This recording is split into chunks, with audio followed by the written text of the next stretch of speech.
Air conditioning for big buildings. For most buildings, it is, of course, unwise to cool each of your spaces with a separate window unit. Why put a compressor and fan in each room when we might create a more centralized system?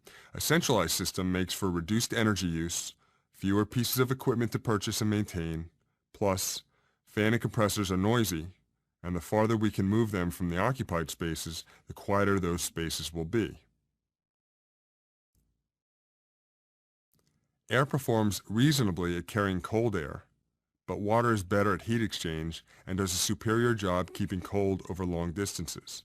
For this reason, many buildings, and some campuses or city districts, utilize chilled water.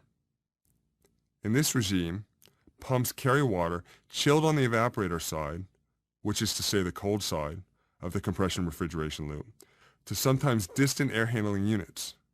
The air handling unit then blows air across coils of chilled water rather than coils of chilled coolant as we saw in previous examples, thereby cooling 70-degree return air to 50 degrees for distribution through ducts.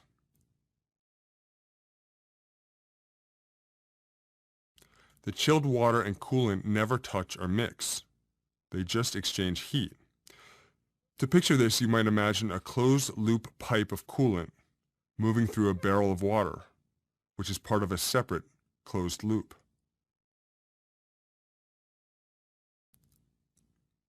Similarly, on the hot side, we might increase efficiency and capacity by removing the heat in a condensing coolant with another separate loop of water. This condenser water is pumped from the condenser to a cooling tower, and water is allowed to cascade over a series of baffles, where the water is cooled by the outside air. When needed, an impeller fan can assist airflow across the cascading water. Some of the water evaporates and is replaced with new water, but most of it falls to a pool, where it is pumped back to the condenser.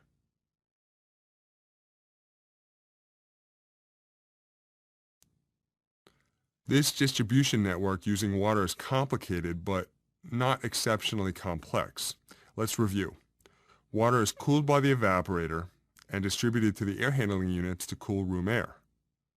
A separate loop of water cools the condenser and carries its heat to the outside air via a cooling tower.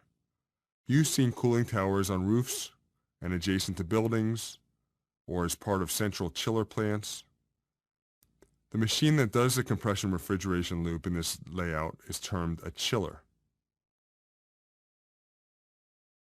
As we've seen, the recirculated air is cooled by the chilled water coil in the air handling unit, but that's a bit of a lazy simplification.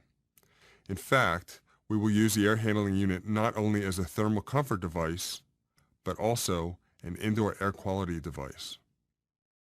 Outside air is introduced into the air loop, and that outside air combines with recirculated air from the room before both volumes of air move across a filter. Of course, simply adding lots of outside air without exhausting some of the inside air is not stable. So exhaust fans release some of the portion of the stale interior air, that portion not destined for recirculation, to the outdoors. Exhaust fans often draw from lavatories, chemical storage rooms, machine shops, and other zones where used air is really not welcome to return to the building. Here we see the compression refrigeration diagram that we've been staring at, only in a more familiar setting. Water, chilled by the evaporator side of a rooftop chiller, the cold side, feeds air handling units, each serving its own floor. Simultaneously, a whole separate volume of water looping through a rooftop cooling tower cools the condenser side, the hot side. Now from the building section, we return back to the diagram. This is a good time to introduce mechanical heating, which is far more intuitive. For combustion, we require the usual suspects. I've drawn gas here, but it might be coal, or active solar, or oil. Either way, we need fuel, air for combustion, and a way to exhaust combustion air so that it doesn't make building occupants ill. The burning fuel heats water in a boiler, and that water is distributed, either as hot water or as steam, via another loop to coils in the air handling unit. In the cooling season, the chilled water loop is activated, but during the heating months, the hot water loop is activated. The boiler may also serve radiators, which are common on the perimeter of buildings where the mean radiant temperature may otherwise be quite low relative to the indoor air temperature.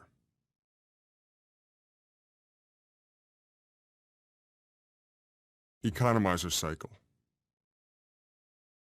Buildings, especially in the interior of large structures, often require mechanical cooling even on very cold nights. This is because the heat generated inside the building by people, lighting, and equipment will offset some of the heat losses through the building envelope. In this kind of cold weather, you may be able to cool your building using the cold air outside instead of using traditional air conditioning. When you do this, when you cool your buildings using the free cold found outside instead of the compression refrigeration loop, it is said that you are using the system in a mode called the economizer. Here, we'll review two methods of doing this, so-called free cooling: water side economizers and air side economizers.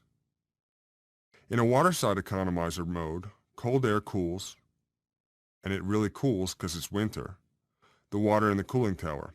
That cold water moves to the condenser side of the chiller and cools the coolant. The expansion valve opens, and this is important. The cooled coolant moves to the evaporator without fighting its way through the expansion valve.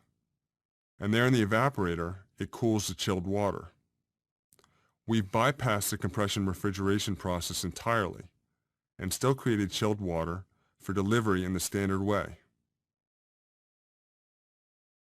This small change in the chiller, the opening of the expansion valve, actually prompts a fundamental shift in the very nature of the system. Without the expansion valve, there is no high and low pressure, no condensing or evaporating coolant, no state change, and no compression refrigeration loop. Rather, the chiller is transformed into a simple heat exchanger, an intermediary exchanging heat between the chilled water loop and the cold water coming from the wintertime cooling tower.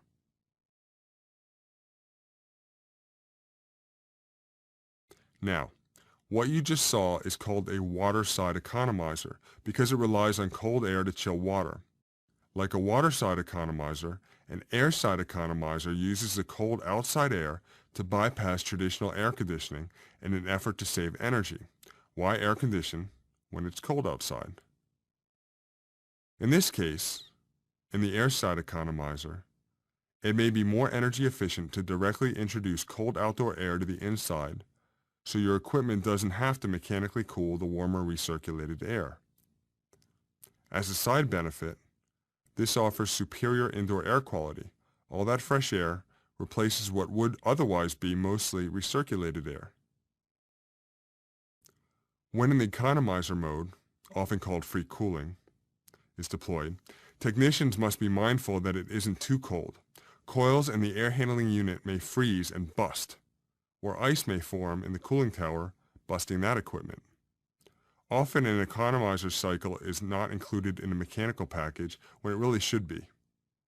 It is free cooling, and even when the economizer mode is available, it is often underutilized by building equipment technicians.